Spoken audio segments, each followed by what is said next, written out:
Hey Bethel family, welcome back to Convos and Coffee. We are in our Healthy Habits series, and today we are going to be talking about the healthy habit of generosity. So right away, when I hear generosity, I automatically assume giving away my money. And while that's an avenue of generosity, I want to talk about some different avenues of generosity. In fact, in Luke chapter 6, verse 38, it says, give and it will be given back to you. Give and it will be given to you. And I just want to preface the generosity chat with, we don't give and we're not generous just to get back.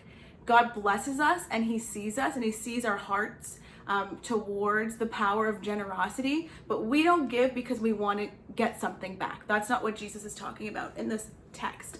And so I want to say we have to have pure hearts when it comes to our generosity, and not just with money, but our time and our gifts, our talents, what we're good at, how we can love on people. So there's so many different avenues of generosity, but I think as Jesus followers and as people who love Jesus, we can change the world with our generosity. And so I've named a few of them already, but let's jump into one and let's talk about our gifts, our giftings. What are we good at? What has God given us and gifted us through talent? You know, maybe you love working with kids like I do. That you could be generous with your gift in that, right? You can help out on a Sunday morning or in our midweek program, or maybe you're so gifted musically and you help out on our collective team.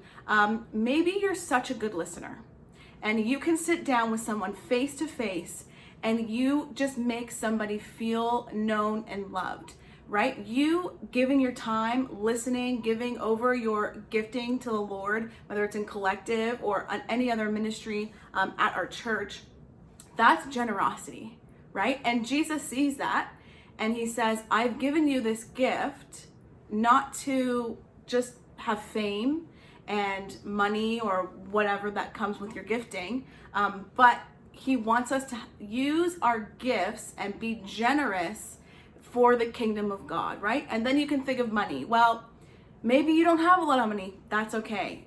Jesus is not asking us to go above and beyond our means. He's asking us to give and be generous with what we have, because that's honoring to him, right? We don't give and we're not generous to get back. We're generous because the Lord has blessed us with so much that we want to give it back to him in whatever we can. So maybe that's money. Maybe that's your talents. Maybe that's your time.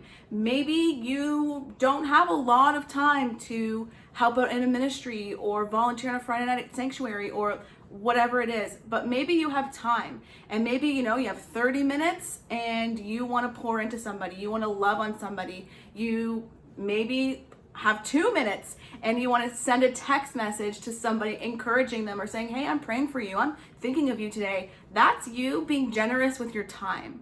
Even if it's 2 minutes, it's not the amount of generosity, but it's the heart behind our generosity. And in that verse that we read earlier, it says, give and it will be given to you. God sees our posture when it comes to generosity.